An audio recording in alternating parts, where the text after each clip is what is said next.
Hello from beautiful Edinburgh. My name is Jenny. Welcome to The Bear and the Fox. I'm back today with another roundup of great picture books, and today's theme is royalty. So let's get started.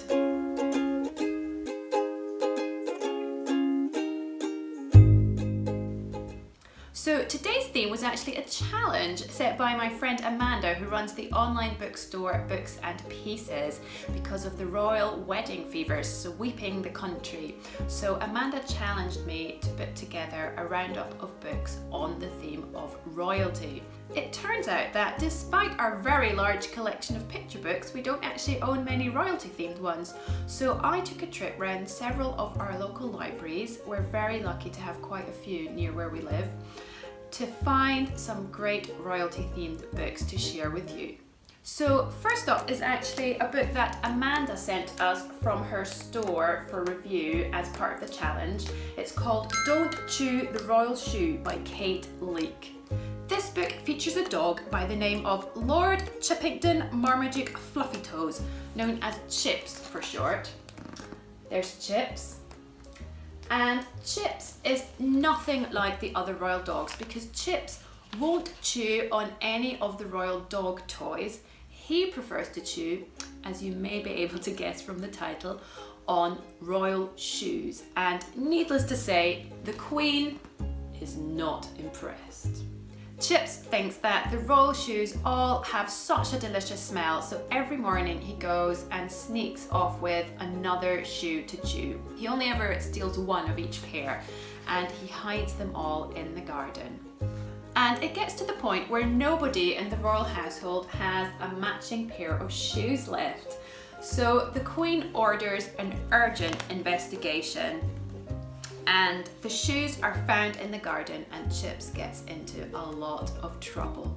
But then one night, Chips's love of chewing shoes foils a burglar's attempt to steal the Queen's jewels. And suddenly, Chips is the hero of the two, and he's being forgiven. There he is, being celebrated for saving the day. So thank you, Amanda, for setting the challenge, and also for sending us this fun book to review. It's laugh out loud hilarious, and my boys absolutely loved it. Next up is one of the library books. It's called The Princess and the Pig, and it is by Jonathan Emmett and Polly Bernadine. As you can maybe guess, this story features a pig. Here it is. It's a little pig called Pigmella, and a little princess, and she's called Priscilla. And what happens is that in a freak accident, the princess and the pig swap places, and nobody notices. The king and queen think that somebody has put a curse on their daughter and turned her into a pig, because that's what happens in stories.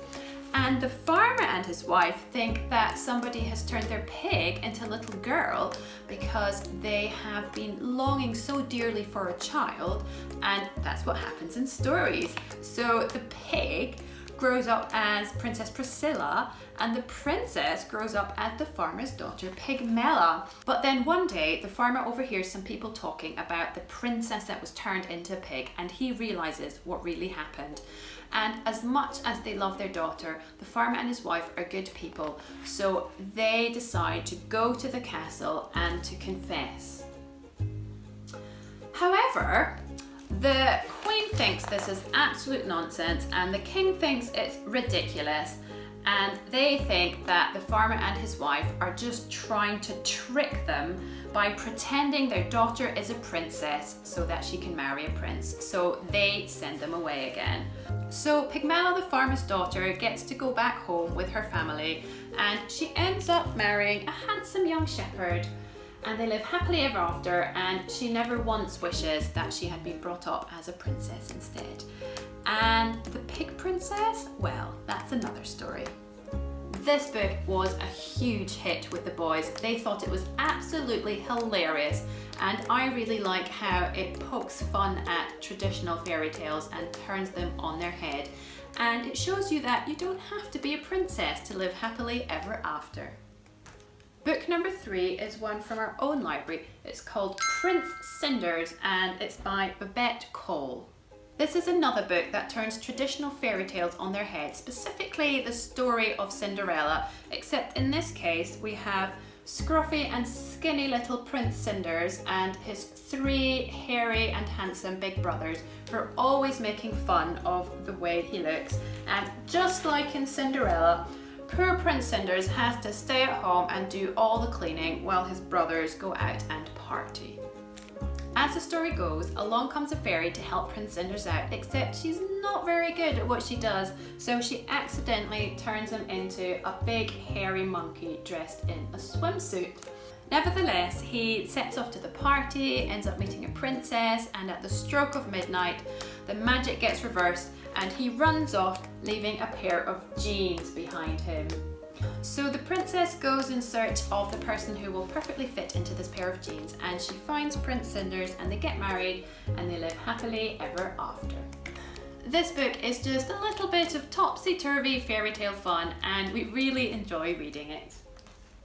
Next up is another library book. It's called The Queen's Handbag and it's by Steve Anthony. The idea behind this book is very simple. The Queen is out on her way to visit someone when the wind blows her favourite hat right off her head. So she ends up chasing it with the help of the Queen's men all the way through London. So here they are in Trafalgar Square and the London Underground, Tower Bridge, all the way to Kensington Palace, where they finally catch up again with the hat. This is a great fun wee story that introduces children to lots of famous London landmarks, and it's also quite short, so it's perfect for younger kids. Last but not least, the final book from my hunt around the libraries. It's called Hooray for Knickers and it's by Jill Lewis and Deborah Allwright. Now, any book with knickers in the title is bound to be a big hit with my boys, and this one was no different. It features King Grouchy, who is always grumpy even when he's meant to be having fun, and he has no friends. So he invites Prince Jolly, who has lots of friends, to visit him at his palace, and he wants everything to be perfect. So he shouts for his servants to get floats, deck chairs and silky slippers.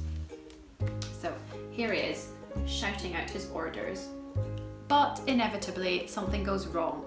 In a classic case of Chinese whispers, the floats, deck chairs and silky slippers change into boats, bears and silly flippers, goats, pears and smelly kippers, ropes, funfairs and frilly knickers. So when Prince Jolly finally arrives, this is what he finds. Everything from flippers to kippers to frilly knickers.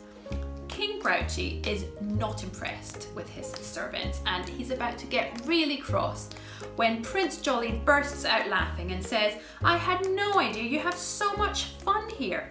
Best friends need matching frilly knickers and we need them now. Hooray for knickers!" So here they all are at the end, having a big party in their frilly knickers. This book was an instant hit with my boys.